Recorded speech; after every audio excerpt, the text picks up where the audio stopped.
Welcome to the Salmon Runs YouTube. Enjoy the video. Welcome to Boggle. In this video, I will explain how to play this classic word game.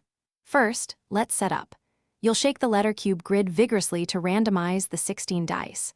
Then, place the clear grid cover on top to secure all the letters in their positions. Next, set a timer for exactly 3 minutes to begin the word finding round. Finally, ensure each player has a pen and a sheet of paper ready for writing down their discovered words. It's a quick and exciting start. Now, let's dive into finding words on the Boggle grid. Words must be formed by connecting adjacent letter cubes. This means letters can connect horizontally, vertically, or even diagonally.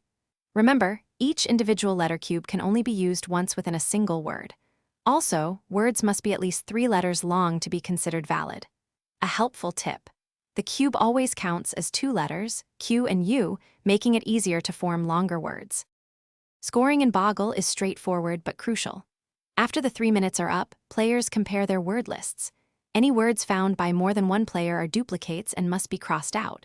Only unique words, those found by just one player, count for points. All words must be found in a standard dictionary to be valid.